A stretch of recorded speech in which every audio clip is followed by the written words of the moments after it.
I've heard that some people are upset about that, and the right have been like losing their mind. They're just like, oh my God, dogs and cats are living together, and like I said, aren't there more important things we should be talking about rather than if I dress like a slob?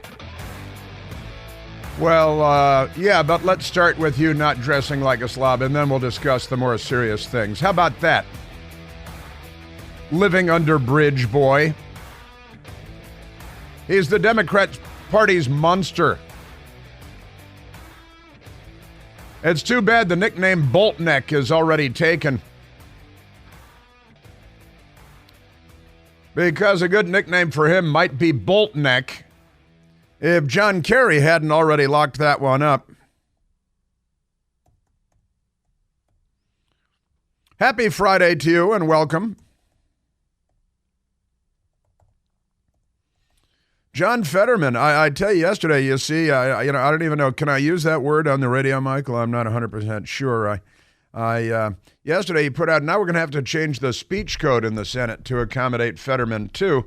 He called I don't think it's one of the words. Let me review my George Carlin FCC regulations here. The senator from Pennsylvania referred to members of the House as jagoffs. That's the word that he used. And this is the United States Senate. This is the Democrat Party. Then he went out and burned a police car and growled like a wild animal. Here's John Fetterman now. He just came through the door. Oh, hi, Senator. Have a seat. Yeah. Fetterman's here. There he is. He is, this guy's really a piece of, what is he, Michael? He's a piece of work. He's a piece of work, this guy. We do have to keep it clean, unlike the United States Senate, where they can use whatever sort of slurs that they choose, because it's the Democrat Party. And, better be careful, because they might loot a neighborhood near you. Could even be your place. They might just start looting your place. The Democrat Party is a party of mob violence, aren't they? Mob violence, political violence, street violence. Seattle, Portland, San Francisco. I only have 3 hours. I should probably just leave it at that because it goes on and on. Certainly Washington, D.C., they sacked, looted, plundered, they burned. They looted this neighborhood around the radio station. They looted my neighborhood. But, January 6th, so pay no attention. They injured more than 180 federal police officers outside the White House when they were attacking the White House. President Trump was living there at the time. They set the Church of the Presidents on fire. They're the Democrat Party. They are like a scary horror movie, all the violence. And, those people you see on the local news being shot every weekend? That's the Democrats, too. Can you believe that? They're shooting people all over the place like it's a war zone. In fact, deadlier than a lot of war zones. But I digress. We have a lot to... We have a lot, as always, and I have a few friends in town and people that pay attention to things, and law enforcement friends and political friends, and what I'm getting out of the White House is that there is great concern there, and it has to do with Joe Biden's ability to get out of bed and function in the morning, and every day, when Joe Biden gets up and puts on an episode of Hazel and has his bowl of porridge, the people there, including Dr. Jill, have to come to a determination as to whether Joe is having a good day or a bad day. And if he's having a good day, maybe they can go ahead with a couple of the lightweight things they have on the very thin schedule. And if not, they might have to start changing things. And they know they've got to rein him in and kind of keep him close, hold him close, keep people close to him to try to keep him on a short leash. And every day it is a toss of the coin. He rolls out of bed, watches Hazel. He loves that Shirley Booth. And then they decide, well, what kind of a day is he having? Because he's not up to the job and he's got to go. And then the Democrats are going to have to figure out what they're going to do. And that's where, will it be Michelle Obama? Will it not be Michelle Obama? Oh, you see Lickspittle. I was happy to see Lickspittle's name again. Chris Lickspittle Cillizza, where he used to be at the Washington Post. He used to be at CNN. Now he's someplace else. And nobody cared about him then. He didn't know what the truth was then, and he doesn't know what the truth is now. but he's got he's attacking Ted Cruz. I played the audio for you the other day, talking about Michelle Obama parachuting in at the last minute to become the Democrat Party's nominee. And Lickspittle has weighed in on that in his weightless way. And we got that. We got the gun for it. And John Fetterman, he's definitely in the news because of his clothes. And a couple of Democrats, believe it or not, have come forward. Dickie the Turban from Illinois, and West Virginia's Joe Manchin, have Democrats, senators, have both weighed in and said, maybe we should have a dress code where men wear suits and ties in the Senate instead of looking like looters from Chicago who just ripped through a jewelry store in their basketball shorts and hoodies, because that's his thing. In fact, I came in today and I thought Michael was doing as John Fetterman. Michael Pierce is sitting across from me here, and I got to look under the table here. Michael is wearing black running shoes. Black running shoes. I'm looking down there, and white ankle socks. Always a good look. Black running shoes and white ankle socks, and he's wearing basketball shorts and a T-shirt with some kind of space alien cartoon on the thing there, and it's not Marvin the Martian, but it's somebody else. And he's looking, and I walked in. And I, of course, made a Fetterman crack when I saw him this morning. Normally, he at least wears long pants, trousers, slacks of some kind. All right, there. Oh, he's jeans, I think, but that's okay too. And he's doing the Fetterman, but he didn't call me or anybody else jagoff so far. So that's your new Washington. Here we are. The 21st century has arrived. Hey, there's Senator Fetterman again. Hey, Senator, you're doing a heck of a job. Love the outfit, and well said. And also, he honestly, when he speaks, we played a sound about day before yesterday or yesterday of Fetterman trying to say something and not getting there at all.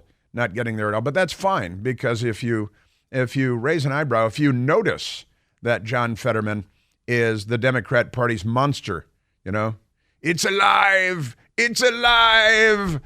Then you're the bad guy. You're the villain of the story for noticing that a member of the Senate should be living under a bridge with cans of Schaefer in his hands, because, he is not up to the job either. Senator Dianne Feinstein, Senator John Fetterman, Joe Biden, Kamala Harris.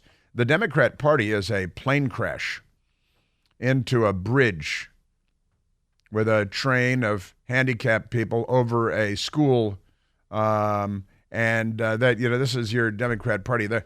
And the news media tells you that everything is fine. Everything is fine. It's the emperor's new clothes every day. And then there's Joe Biden. And again, at the White House, they have to assess his well-being every morning and decide how they're going to proceed based on whether Joe Biden's having a good day or a bad day. I wonder if they have a code for it. They probably have a code. They got a code for a lot of things like Cobra, and that's when Joe Biden's walking around naked, which he has a long history of doing indoors and out, skinny dipping at the vice president's residence, skinny dipping at one of his many multi-million-dollar mansions with swimming pools where, he bought the houses with government salary. He really manages his money well. Not our nation's money, but his own money. He manages very, very well, apparently. But Joe Biden yesterday was speaking to the Congressional Hispanic Caucus. They love racial division, racial balkanization. So they have a Hispanic caucus, and there's no white caucus, by the way, because that would be racist. But having a Hispanic caucus is not racist. See how the rules work? These are the rules that the Democrats have laid down. And there is also a Congressional Black Caucus, but there is still not a Congressional White Caucus because that would be racist. But Joe Biden was talking to the not racist Congressional Hispanic Caucus, and he thanked the Congressional Black Caucus because he doesn't know where he is or what he's doing most of the time. And the New York Times and CNN are fine with that, and the Democrat Party is thrilled with that because that means somebody else is running the show. We just don't know who. Barack Obama, who wants you to be angry all the time. Joe Biden is, I don't know if he's capable. I guess he is capable. We've heard the stories about he curses everybody out behind closed doors and uses all kinds of foul, vulgar language, even worse than Fetterman, and just yelling at his own staff and dressing everybody down. they do a lot of that. So Joe Biden thanking the Congressional Black Caucus when he's talking to the Congressional Hispanic Caucus. Maybe the lighting was bad. They'll explain to us later that. And Cringe was asked about the border yesterday at the White House, and she attacked Republicans. And Peter Doocy of Fox News said, whoa, wait a minute. And that was the end of that discussion because, Deutschland über alles. We live in an authoritarian police state, and the left is here. They're not liberals, okay? Also, CNN has a big poll. Biden leads Trump in potential New Hampshire rematch. Are they having a rematch in New Hampshire? Not exactly a key swing state. Though dissatisfaction with both remains high. See, that's the thing. And so we got that, and it's a CNN poll. So for what it's worth, which is different than a Biden family poll, which is usually found inside of a gentleman's club. It's a different thing altogether. Joe Biden, you saw Joe Biden bumped into a poll yesterday, night before last. Joe Biden walking off stage bumped into a poll and said, "Hey, Mr. President, you just bumped into a poll." And he turned around. He thought he had jumped into the Polish prime minister, but it wasn't. It was just a flagpole, not the Polish prime minister. So we got that going. And Senate dress code could return as lawmakers plan revolt against controversial move, is Forbes magazine headquarters. And Fetterman, who is they got a code name for him on Capitol Hill, the U.S. Capitol Police too, and his code name is and then everybody knows who they're talking about. See, and Fetterman says the world didn't spin off its axis. And then the Jagoffs in the House, outraged by his outfits. I don't know, outraged, but, it's worth pointing out. And Fetterman with his unsavory language, his impolite language. But this is the lexicon that the left has adopted. And honestly, I think that conservatives have to return fire in kind. And they're never very good at that. But you should probably do it in a clever and funny way to mock Fetterman and, his Peter Boyle and Young Frankenstein impersonation is growing old, but maybe that's me. And suspected robber who allegedly pistol whipped store clerk, that's a Democrat, stopped in his tracks by armed good Samaritan. Oh, no. See, the Democrats hate that. You don't want a law-abiding citizen with a legal concealed carry permit stopping crime. You want crime. Those are the two choices there. And the Democrats say, well, let's see, what do we want here? A citizen who's trained in the use of firearms and legally possesses a firearm, defending the community when the police can't be there because they can't be everywhere at once. Or do we want the criminal to be successful and get away with it and pistol whip people and steal stuff? And the Democrats choose B. We want the criminal to pistol whip the old person, steal stuff, and get away with it. And never be caught. And then if they are caught, they want to release them right away without bail so they can do it again. Because Democrats, violence, mob political violence, mob street violence, mob looting, the Democrats. Every one of those mob looting scenes you've seen, all Democrats, every single one of them. I know this because if there were one that were not Democrats, that would be big news for months on end. And people would get 22 years in prison, and the trials would be carried live all day on the television. Also, a New York Times columnist posted a picture of his lunch at an airport in New Jersey, and he claimed that it was $78 for a cheeseburger and crinkle-cut fries, looks pretty good, and a drink, a glass with ice and looks like brown liquor. And he said it cost him $78. $78. That's why Americans think the economy is terrible. Well, that's part of it. But only a small part. David Brooks. At the New York Times, they pretend he's a conservative columnist, which is pretty funny. Well, the restaurant has had its revenge on New York Times columnist David Brooks. Also, the first openly transgender NFL cheerleader who may become a quarterback real soon. Or maybe be better. They played center. Just saying.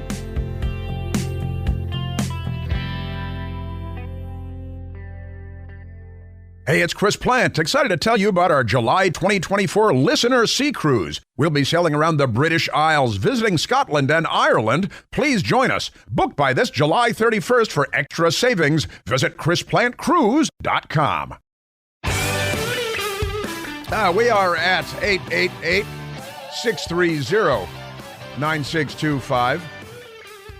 Feel free to call and participate in our humble broadcast on this beautiful American Friday. Let's go to the telephones. Let's go to George calling from Melbourne, Florida. Jorge, you're on the Chris Plante Show. Good morning. Thank you for taking my call. You betcha. I just wanna run by you a little story here, a real short one. Okay, I came here in 1978. I came from Venezuela. I came to study, and I met a beautiful woman. I ended up getting married. Loved this country. Got a beautiful daughters. Everything.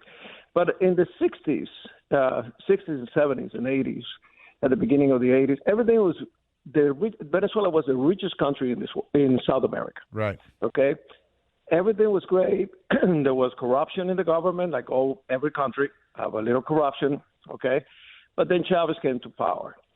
Okay, he was the one that said, "No, I'm for the people. The people are first." Even the presidential jet, he said, "No, we don't need that kind of jet. I don't need to travel in that expensive luxury and all that stuff." Okay, but power, money, everything else get to the head. What happened? He became a dictator. After he became a dictator, ended up that he used the police. The police is called PTJs, technical police, against his enemies. And that's how he took more power from everybody else. Okay, so there's anything that it looks to me familiar here with what's going on in this country right now? What's going on in this country is the same floor plan that happened in South America and it happened in Venezuela. If we as a citizen don't wake up and see what's going on here, we're going to end up in a very bad shape here. Yeah, well, the problem. You're their worst nightmare, George. You're an immigrant paying attention who still understands and appreciates the value of the United States of America, of the Bill of Rights, of the Constitution, of our constitutional republic, of our freedoms and our liberties. As the left is here, and I keep pointing this out, George, you may be aware, these are not liberals. This is the left. No, they're not. Yeah, and they're not.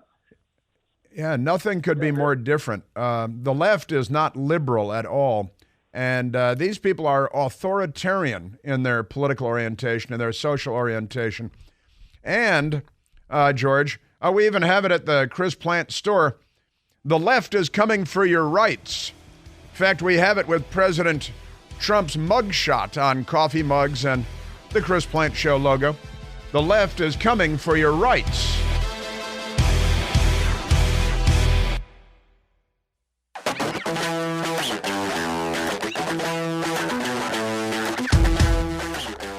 And the National Football League has gone all in with the transgender cheerleader. That's a man pretending to be a woman as a cheerleader for the Carolina Panthers. Insert joke here. After becoming a member of the Carolina Panthers Top Cats cheerleaders in March, Justine Lindsay has heard that there was nothing like the team's first home game of the season. That statement proved true. And here is Lindsay, an African-American man, goes by that, I guess. Oh, Justine, probably, who knows, Justin. You notice that they don't even mention anymore what the person was known as for the first 20 years of their lives or whatever. It was the best moment I could imagine, Justine Lindsay said, the new Carolina Panthers top cat cheerleader. Now, Michael and I were talking about this morning. I said, could they be in danger of having a flag thrown for too many men on the field if they've got, the team up at the line of scrimmage and then dude dude looked like a lady, but not really, on the cheerleader squad is on the field. Could be, I can hear the whistle now, see the flag flying. Too many men on the field. That's crazy. Lindsay, 30 years old, is the first openly. You know how they like to use the word openly when it would be so obvious? It's just so completely ridiculous. The first openly transgender cheerleader in the NFL. That implies or insinuates that there have been other transgender cheerleaders in the NFL, but we just didn't know it. See, that's the thing. I guess that would be women who think they're men. Is that would that be the secret code to that one? You don't even want to talk about secret sauce in this situation. Her arrival, meaning his arrival, in the NFL was first announced in a personal Instagram post and was followed by a host of media coverage. And all the media love it. They're like, "Oh, isn't this wonderful? I'm so progressive. I support this." That's what's going through their little brains when they're typing up press releases for all of this. Now more than halfway through the NFL season and in support of Transgender Awareness Week. It's Transgender Awareness Week. When is that? That's November 13th to November 19th. Something else to look forward to. Put that on your calendars because, you want to be aware. It's Transgender Awareness Week, and we all have to be aware. When is Normal Week? I want to put on my calendar Normal Week because I think we all need to take a little time out to remember normal. Shouldn't we pause to remember normal? When is when is heterosexual month? Just average guy, average girl, heterosexual month. Which month is that? That's every other month. No, it's not. No. Where's the straight flag? Where's the straight flag? I want to have straight flags flying in front of every school, straight flags in every classroom to introduce the children to something they haven't heard much about. Normal. What about that? Seem like a good idea? So we'll have a straight month and have straight flags. And also, honestly, I think that Republican groups and pro-life groups need to get together. There is, as it turns out, a pro-life flag with a pro-life symbol. And I think Republicans need to fight to have pro-life month and to have the pro-life flag flown in every classroom and in front of every school everywhere in the country for pro-life month, because the left has introduced this, political flag, political month, political movement thing. I know that we have like National Cheeseburger Day and things like that, but that's not very, I guess the Democrats think that's political too, because it's food and they're anti-food and just amazing stuff. But Republicans, conservatives, pro-life forces need to go to the New York City school system, Los Angeles school system, and demand that we have pro-life month and fly the pro-life flag in front of every school and in every classroom, and then have straight month, and we'll have to come up with a straight flag and fly that in front of every school, have it in every classroom, because that'd be the way to go. But in the meantime, the Carolina Panthers winning friends everywhere they go with their Top Cats cheerleaders. And it reminded me, we were talking about it this morning, Michael and I, it reminded me of the old Burt Reynolds movie, The Longest Yard. Remember the Burt Reynolds movie, The Longest Yard? They remade The Longest Yard later. But Burt Reynolds went to prison for stealing his girlfriend's Citroen or something and crashing it. And he's sent to prison, and he used to be an NFL quarterback, and he kind of became a drunk and he failed. And there he is in prison because he committed crimes. And the head of the prison, I think it's Eddie Albert. Is it Eddie Albert? He wants to have a football team to play against other prisons or something like that. And they're having the prison game with the inmates making up the football team. And in the stands, they have a bunch of men who are convicts dressed as women cheerleaders in the movie The Longest Yard, right? And they're dancing and jumping up and down and hissing and doing voices and things to get a laugh at the movie theater, which is what that was all about. It was about getting a laugh. But the Democrats have turned a lot of things that used to be satire and comedy into mainstream American culture. Am I right? Yeah. I am. That's exactly right. So we got that. Yeah, The Longest Yard. We could probably find that scene. We should probably find that scene and post it with the Jaguars story, because once again, all these things that used to be Monty Python, used to be complete satire, and the Democrats have gone mainstream with all these things that not long ago we would mock and everyone would laugh at. And now you're a terrible person if you don't endorse the black guy in a cheerleader outfit saying, I'm a lady, and dancing around with pom-poms. And this makes sense to the Democrat Party because they're unwell. They have sexual issues all over the place, gender issues, family issues, mommy issues, daddy issues, straight issues, children issues. Boy, do they have children issues. Leave the children alone. Leave the children alone. And stop shooting people. Just 2 tips for the Democrat Party. Stop sexually tormenting first graders, all right, because that is unwell. That's not, that means you're not doing okay. And stop shooting everybody. If the Democrat, it'd be like Death Takes a Holiday, another old movie, also remade. Meet Joe Black, I think it was the remake. Brad Pitt. And but the original Death Takes a Holiday was better. And I think the Democrats, they should, maybe if they had any leadership, and they don't, then somebody should step up and say, stop shooting people. Let's start in Chicago, or start in Baltimore, or start in Washington, D.C. Let's have Death Takes a Holiday weekend. Have Democrat leaders come out, and dare I say, black leaders. Do we have any black? We have Al Sharpton, and maybe everybody would listen to Al Sharpton, because I think he's getting his word from Gurgle, isn't he? He's getting that's where he gets his guidance from Gurgle. But maybe somebody should step and say, hey, 10,000 black people are going to be murdered in the United States this year. That's a number greater than the total number of black people that died in the entire Vietnam War. Maybe just one weekend, Democrats should not shoot anyone. Sound like a good idea? Maybe we should have a flag for that. Should we get a flag for that? Then the Democrats would pay attention. They like causes with flags. A lot of flags for Democrats. Not the American flag, generally. They need a Zippo lighter if they get their hands on an American flag, because they like to burn the American flag. But every other flag they're in favor of. That's your Democrat Party. Just extraordinary stuff. And Joe Biden. I wonder, is he awake yet, do you think, down at the White House? And have they figured out? Because what I hear is there's a great deal of frustration at the White House. How's he going to do today? What are we going to do with Joe today? Is he up to the day today?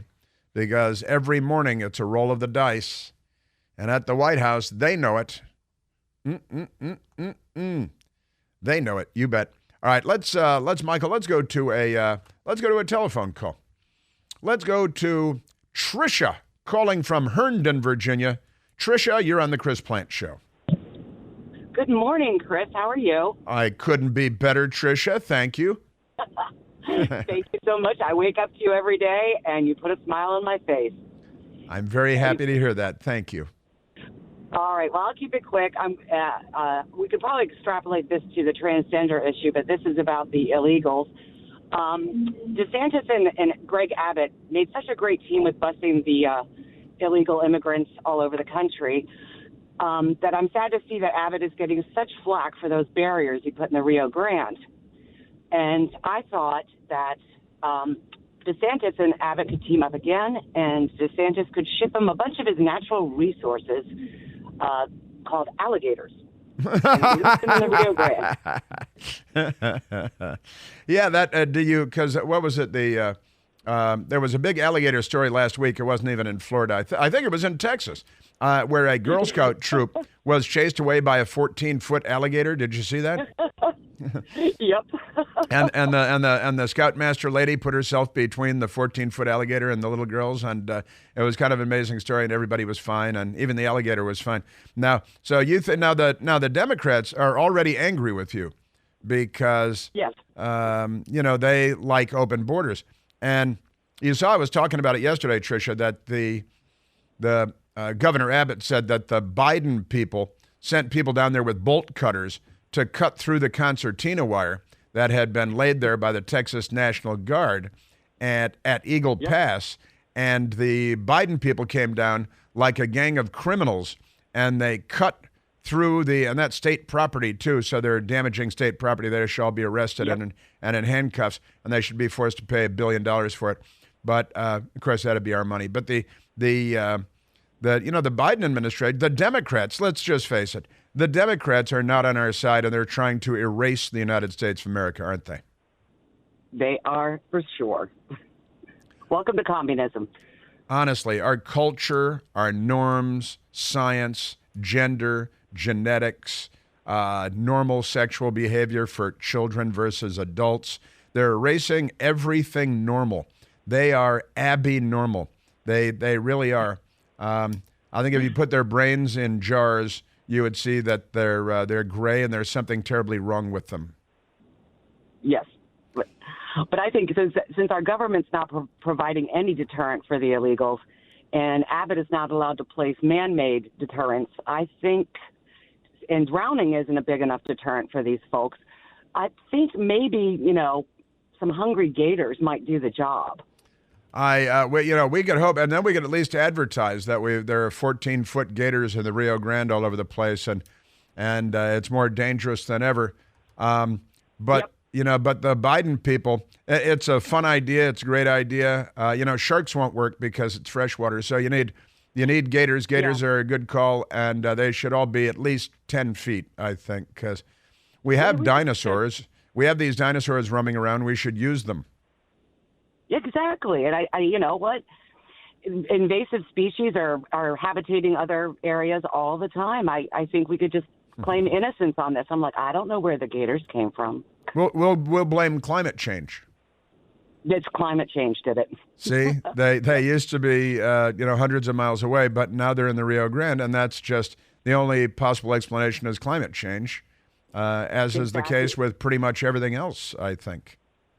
And then when we get the border shut down, we can use them for purses and boots. Exactly. See, you are a capitalist too.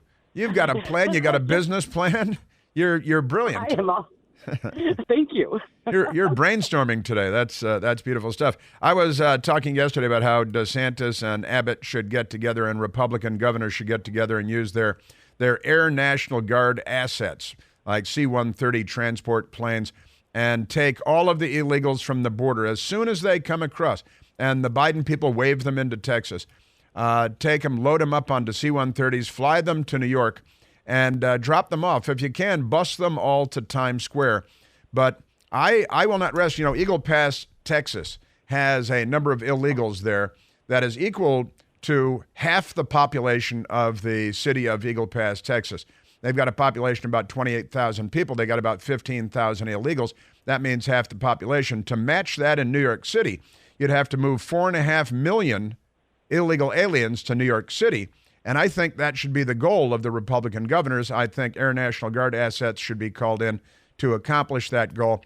And, they're crying uncle when they got like 50 illegal aliens sleeping on a sidewalk. They claim they have 60,000 or something. But it's a city of 9 million people. In order to make them have the same experience, to make them experience what Eagle Pass, Texas is experiencing, we'd have to bring 4.5 million illegal aliens to New York City. And I think that should be a goal of the Republican governors, not just in Florida and Texas, but Republican governors throughout the country should offer up assets, Air National Guard assets, transport planes, to move the illegals from the southern border to New York City. It seems, have you noticed, Tricia, it gets their attention when you move them. And it was so brilliant to send them to sanctuary cities in New York where they brag about and call you names, and they're better than you are, this preening. And then you send them a few illegal aliens, and they say, as Eric Adams did, that they're going to destroy the city of New York, and it will never recover. Like, welcome to Eagle Pass, Texas. What racists and xenophobes they are in New York. I'm aghast that they're not taking them in. That's exactly right. They are obviously racist. The Democrat Party of the KKK and Jim Crow revealing themselves once again. This time, illegal aliens. How many is too many? Well, I guess we've found the answer to that question. Not very many. It's like Martha's Vineyard, which was hilarious. Bunch of crooks. Tricia, thank you for the call.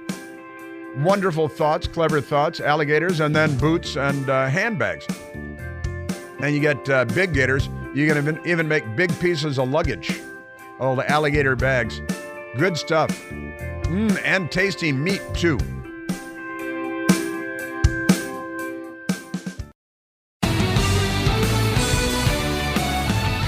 There is a Democrat senator from the state of New Jersey named Bob Menendez. Bob Menendez.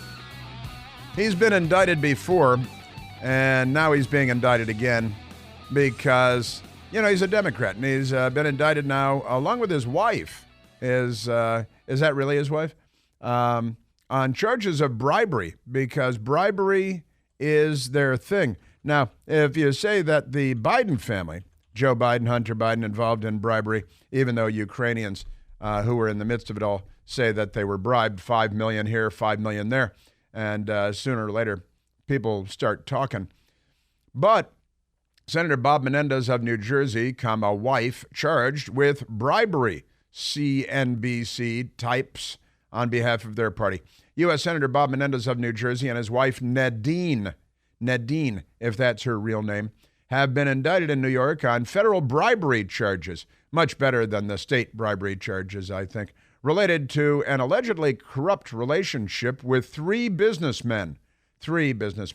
In this case, strangely, it's not sexual. That's really the surprising part, I think. The U.S. Attorney's Office in Manhattan has scheduled a press conference for 11 a.m. Eastern Time to discuss the indictment. Senator Menendez, a Democrat, is chair of the Senate Foreign Relations Committee. I thought Joe Biden was in charge of our foreign relations. He's doing such a good job.